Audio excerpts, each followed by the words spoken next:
आज हमारे साथ सौभाग्य से उपस्थित हैं हृदय नारायण झा जी। हृदय नारायण झा जी योग गुरु हैं, गीतकार हैं, धर्मशास्त्रीय ज्ञाता हैं, गीता के मर्मज्ञ हैं। आज चर्चा करते हैं गीता में भगवान ने तत्व चिंतन की बात की जी। और आपने उस पर एक अच्छी कविता भी बनाई है, हाँ, गीत भी बनाया है। हाँ, वो क्या है, वो हमारे दर्शकों को जरा बताएं। हाँ। तत्व चिंतन ये है कि योग की अवधारणा ही इस बात पर आधारित है कि हमारा जीवन जो है वो पंच तत्व का एक संयोग है। पृथ्वी, जल, अग्नि, वायु, आकाश से हमारा शरीर बना हुआ है, मानव जीवन है, और उसी पंच तत्व के बीच में हमारा रहना हो रहा है, रहनी भी है हमारा उसी में। पांच तत्व की 25 प्रकृति को हम लोग जी रहे हैं। इसकी जागरूकता जरूर लोगों को, इसकी जानकारी अच्छी लगेगी। ये चर्चा कम होती है। पांच तत्व तो सभी जानते हैं, क्षितिजल, पावक, गगन, समीरा, लेकिन जिस पर शरीर टिका हुआ है वो है पांच तत्व की 25 प्रकृति। अब देखिए संजोग, पांचों तत्व की पांच पांच ही प्रकृति हम जीते हैं जीवन में। पृथ्वी तत्व की 5 प्रकृति क्या जीते हैं? अस्थि, मांस, त्वचा, बाल और नाखून, ये पृथ्वी तत्व है। मिट्टी में गाड़ दीजिए, मिट्टी हो जाएगा। 5 जल तत्व है, रक्त, मज्जा, बोन मेरु, शुक्र, मल और मूत्र, ये जल तत्व की प्रकृति है 5। अग्नि तत्व की 5 प्रकृति है, भूख, प्यास, नींद, थकावट, आलस। वायु तत्व की 5 प्रकृति है, बोलना, चलना, मोड़ना, फेंकना, फैलाना। और आकाश तत्व की 5 प्रकृति है, काम, क्रोध, लोभ, मोह, लज्जा। जब इस 25 प्रकृति में असंतुलन होता है तो आदमी बीमार पड़ता है। इस 25 प्रकृति को चलाता कौन है? 10 इंद्रिय और एक मन, एकादश इंद्रिय इसी को कहा गया। तो यदि इंद्रिय की बात आ गई, योग से कैसे तत्व चिंतन है जुड़ा हुआ, वो आप देख लीजिए कितना क्लोजली कनेक्टेड है। अब 25 प्रकृति को का जो हमारा जीवन है उसमें 5 भौतिक संतुलन स्थापित करने के लिए जिम्मेवार कौन है? 10 इंद्रिय और एक मन, एकादश इंद्रिय। अब इंद्रिय और मन के बीच का जो संबंध है वो आपके शरीर की स्थिति पर है। जिसने अपने मन को वश में कर लिया है उसकी इंद्रियां वश में रहती है, उसके अनुसार काम आचरण करती है। और जिसने मन को वश में नहीं किया उसका मन इंद्रिय के अधीन होकर काम करती है। तो इंद्रिय के अधीन होकर जब काम करती है तो क्या देखना चाहिए, नहीं देखना चाहिए, इसका ज्ञान नहीं रहता, तो गलत चीज दिखते रहते हैं लोग। क्या सुनना चाहिए, क्या नहीं सुनना चाहिए, इसका ज्ञान नहीं होने से कुछ भी सुनते हैं। क्या खाना चाहिए, क्या नहीं खाना चाहिए, इसका ज्ञान नहीं रहने से कुछ भी खाते हैं और पड़ जाते हैं बीमार। इस पे आपकी एक रचना है गीत की। हाँ, गीत की रचना मैंने की है, लेकिन वो तो अभी हमारे पास वो है नहीं, लेकिन वो मैथिली में रचना मैंने की थी, स्थित प्रज्ञ लक्षण पर। जी जी। उसमें आप वो गीत की रचना है, मैथिली में है। हमारे श्रोता लोग बहुत हिंदी के श्रोता लोग हैं। नहीं नहीं, आप कुछ दर्शकों को सुनाए वो सुनाने वाला चीज। जी जी। हाँ, देखिए सुनाने वाला चीज जब आप कहे तो सुनाने की मेरी इच्छा हो रही है कि आज सबसे ज्यादा संकट में है गुरु। तत्व की बात जब आपकी है, इस तत्व चिंतन का ज्ञान कौन देते थे? गुरु देते थे। और वही गुरु की जो मर्यादा है, आज आप देखिए गुरु की मर्यादा तो तार तार की स्थिति में है। इसलिए आज तो गुरु बंधुआ मजदूर हो गया। आज गुरु बंधुआ मजदूर हो गया। गुरु, हमारे गुरु थे वो पात्र देख के शिक्षा देते थे, हमको भी शिक्षा दे गए कि आप यदि योग का कुछ ज्ञान दीजिएगा, गूढ़ ज्ञान जो समाज को देने लायक ज्ञान हो, वो सुपात्र को ही दीजिएगा, अन्यथा को नहीं दीजिएगा। तो वो क्यों कहते थे, अब इसका पता चल रहा है। अब क्या जिज्ञासा कर रहे थे अभी? किस विषय पर जिज्ञासा थी आपकी? नहीं, तत्व चिंतन पे आपने। हाँ, तत्व चिंतन का। तो तत्व चिंतन में आप देखिए मैंने ये योग से जुड़ा हुआ है। 5 भौतिक संतुलन बनाए रखने के लिए ही योग में तो मन को बस में करने की बात कर रहे थे। तो मन को बस में कैसे किया जाएगा जो इंद्रियां बस में रहे? इसी के लिए यम है, नियम है। अहिंसा, सत्य, अस्तेय, ब्रह्मचर्य और परिग्रह, ये यम है। और शौच, संतोष, तप, स्वाध्याय, ईश्वर प्रणिधान, ये नियम है। इसी 10 को बच्चों के लिए जो आज मूल्य आधारित शिक्षा की हल्ला हो रही है, यही बच्चों के लिए मूल्य आधारित शिक्षा का आधार हमारे पूर्वजों ने बनाया, जिसकी शिक्षा आज नहीं दी जा रही। तो योग से तत्व ऐसे जुड़ा हुआ है। अब इसमें देखिए कि हम तो सब बता दिए, इसी में 5 तन्मात्रा है, रूप, रस, गंध, शब्द, स्पर्श। तो आपके पास ये 5 तत्व की 25 प्रकृति है। इसमें यदि संतुलन कायम करने की आपकी क्षमता योग अभ्यास से बन जाती है, अपने आप पवित्र रहिएगा तो आसपास गंदगी में बर्दाश्त होगा रहना? जी जी, स्वाभाविक है, आप स्वच्छ रहिएगा।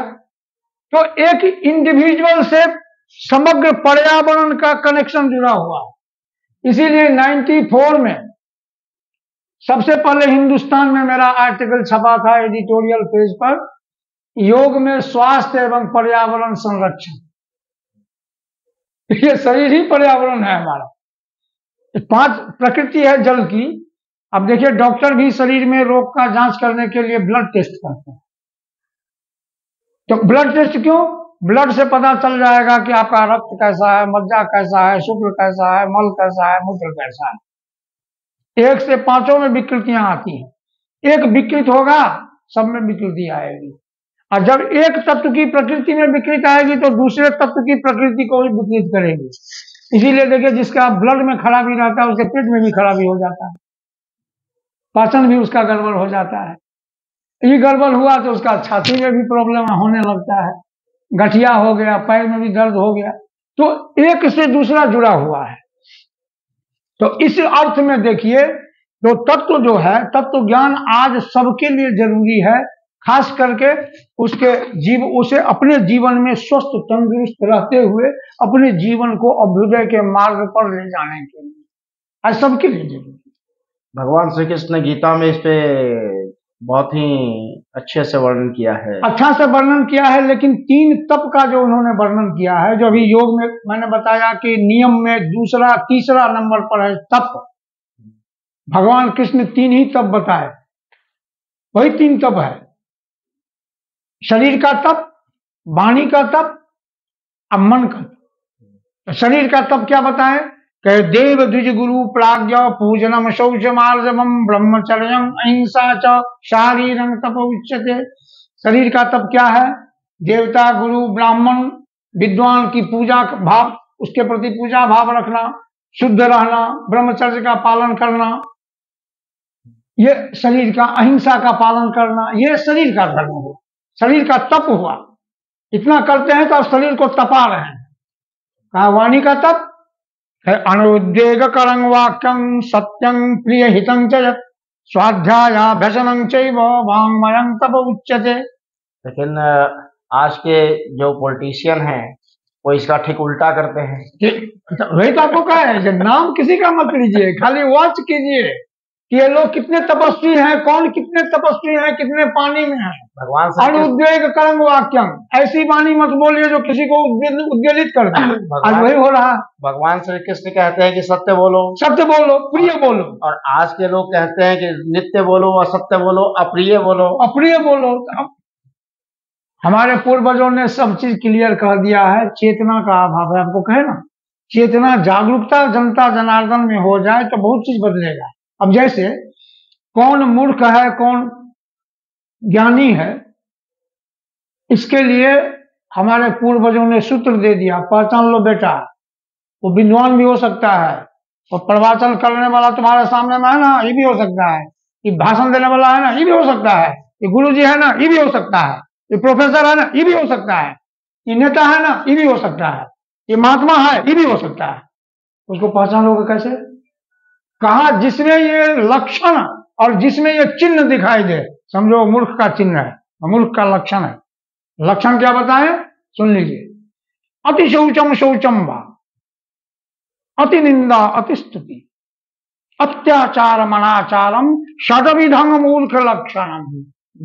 कहा कि 6 मूर्ख के लक्षण है। तो पहला क्या हुआ, अत्यंत पवित्रता का दिखावा करे और वो भीतर से बिल्कुल पवित्र न रहे, दिखावा वाला शौच, ये दोनों मूर्ख का लक्षण है। अति निंदा अति स्तुति, किसी की अत्यंत निंदा करना, अत्यंत स्तुति करना माने सीधे सीधे झुकते झुकते नीचे तक झुक जाना, बिना किसी मतलब का, बिना किसी पूर्व परिचय का, बिना आचार व्यवहार का, एक दूसरे का आदान प्रदान किए। अति विनम्रता, अति स्तुति, ये कहा दोनों मूर्ख का लक्षण है। तो 2 2 4 हो गया। आगे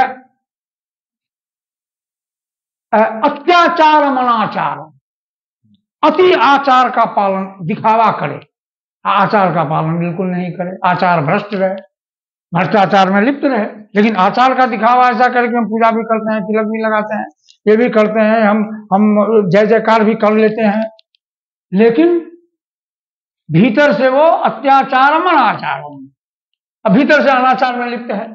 तो ये मूर्ख का लक्षण हुआ 6। चिन्ह क्या है, मूर्खस्य पंच चिन्हानि गर्वी दुर्वचनी तथा हठीक्षा प्रियवादी च परोक्तम नहीं मन्यते। तो इसके अनुसार तो भारत के जितने भी पॉलिटिकल पार्टी के नेता हैं वो सारे आ जाते हैं। अब देखिए परसेंटेज आप खोजिए उसमें किसमें कौन कितना है नहीं है, और जिसमें जितना है उतनी जो वो कमी लेकर के कैसा नेतृत्व करेंगे राष्ट्र का, ये अपना सोचिए जानिए। नहीं तो आज के दिन में नेता तो सिर्फ दलदल नेताओं से ज्यादा तो कष्ट जनता को है कि वो दलदल में फंसी हुई है। नहीं, जनता का दोष इसलिए है, आप देख सकते हैं कि सारा तंत्र जो है वो सारा तंत्र हो गया है संविधान से जुड़ा हुआ है मामला। संविधान में संजोग ऐसा है कि आचार विचार जो हमारा भारतीय सभ्यता संस्कृति का रहा है उसके बारे में कोई ऐसा प्रावधान ही नहीं है कि इसका उल्लंघन करने वाले को क्या सजा दी जाए। अब जैसे छोटी बात हम कहें आपको कि हमारे पूर्वजों ने कहा कि समदर्शी मैत्री भाव का होना हर एक नेता के लिए जरूरी है, सहज समरस होना नेता के लिए जरूरी है, तभी वो सबका भला कर पाए। मान लीजिए पूर्वजों के सारे यम नियम का पालन भी जरूरी था, उसको भी हटा दीजिए, इसको भी हटा दीजिए, अब दोनों को हटा दिए, यहां तक ठीक है। आप एक मानदंड बनाए नहीं कि अब राजकाज चलाने के लिए मंत्री की योग्यता क्या हो, हमारे विधायक की योग्यता क्या हो, हमारे सांसद की योग्यता क्या हो, हमारे मुखिया सरपंच की योग्यता क्या हो, हमारे वार्ड पार्षद की योग्यता। तो जब आप योग्यता एक निर्धारित कीजिएगा उसके आधार पर आप भविष्यवाणी कर सकते हैं कि इस आधार पर चुने गए प्रतिनिधियों के कार्यकलाप से इसका लौकिक विकास और क्षेत्रीय विकास इस ढंग से होगा जी। तो यदि उसका मानदंड ही नहीं है तो इसके लिए कहना तो बेकार है। क्या राजनीति को आप तो देखते जाइए क्या होता है, तो पैसे की राजनीति है। कितने भी कोई ज्ञानी गुणी साधक विरागी परोपकारी प्रजावत्सल दयालु होंगे, उनकी कोई योग्यता नहीं है कहीं पर राजनीति और प्रजातंत्र में। स्थिति तो अभी यही है। इसी कारण से वर्तमान समय में जो लोग गलत लोग हैं वही लोग ज्यादा सत्ता और इस पे काबिज हो जाते हैं, इसलिए कि पैसा उन्हीं के पास होगा ना। हम तो 1 वर्ष लालू जी के मंत्रिमंडल में 1 वर्ष उच्च शिक्षा मंत्री का पीए में भी रहा, अपने संस्कृत एकेडमी से प्रतिनियुक्त होकर के उनका पीए था मैं 1 साल तक। लेकिन एक ही चीज के अपना एक था कि मैं एक तो ब्राह्मण कुल से मैं हूं, उसकी भी एक उसका स्वाभिमान था। दूसरा स्वाभिमान था कि मैं रेडियो आर्टिस्ट था 10 साल से। तीसरा स्वाभिमान था कि मैं योग अभ्यासी हूं, अहिंसा सत्य अस्थिर ब्रह्मचर्य और परिग्रह की बात मैं करता हूं, शौच संतोष की बात करता हूं। मैं ही बेईमान हो जाऊंगा तो फिर मैं दूसरों को क्या सिखाऊंगा। अब उसको त्याग किया तो हम इसीलिए आज हम युवा के लिए जो कहे, इस वर्ष का योग दिवस में हम पैकेज बनाए हैं। अपने आपके दर्शकों से भी हम ये साझा कर रहे हैं कि हम बिहार में अपने विश्व गुरुओं की परंपरा को एक साथ भारत के मंच पर और विश्व के मंच पर ले जाने की परिकल्पना से, यह जानते हुए भी कि इतने बड़े महानगर में हरेक सभा, हरेक समाज में मैं गया योग सिखाने, कई बीमारियों का इलाज किया, बड़े बड़े लोगों के बीच में मैं गया, लेकिन उसमें हम अभी तक इस विद्या को, अपने बिहार की विरासत को आगे नहीं ले गए थे। इस बार सौभाग्य का विषय है कि वसुधैव कुटुंबकम योग आया है, तो मैंने युवा पर फोकस करके, हम युवा बेटियों के लिए भी, युवा बेटों के लिए भी हमारी एक ऐसी पैकेज योजना है कि मैं चाहता हूं कि एक महीना, एक है ना, 14 मई से 21 जून तक, 21 मई से 21 जून तक, हम तो ये सोच रहे हैं कि 1 मई से ऐसी व्यवस्था हो समाज में। हम प्रस्ताव 2-1 जगह भेजे भी हैं कि हम चाहते हैं कि कॉलेजों में खास करके और संगठनों में, जो आध्यात्मिक संगठन है, इस पर ध्यान दें और इसका ज्यादा से ज्यादा लोगों तक 21 जून तक ये भावना जाए, ताकि हमारा बिहार राष्ट्र के क्षितिज पर आए कि विश्व गुरु का जो योग है वो बिहार से दुनिया वालों को मिला था, आज भी मिल सकता है, आज भी यह बहुत इसमें लोगों को लाभ होगा। रोग मुक्त और तनाव मुक्त जीवन 100 वर्ष के लिए प्राप्त करने की जो विधि है, जो तकनीक है जिस योग में, उस योग की परंपरा को हमारे बिहार के जो ये विश्व गुरुओं ने है वो दिया है। तो हम चाहेंगे कि भगवान की कृपा, उन गुरुओं की कृपा हो कि मुझे वो शक्ति मिले कि हम उनकी विद्या को लोगों के बीच में ले जाऊं, उनको लाभ दे सकूं। जी, बहुत बहुत आभार आपका। आपने जो प्रयास किया है, भगवान श्री कृष्ण जरूर उन्हें सफल करेंगे। जी, धन्यवाद। भगवान से यही प्रार्थना करते हैं कि आप लोगों की ये शुभकामना लगे और मेरा जो ये एक शुभ संकल्प है वो अपनी सफल मंजिल की, अपने वो लक्ष्य की ओर आगे बढ़े, यही शुभकामना हम चाहते हैं आप सभी से, आपके दर्शकों से। नमस्कार।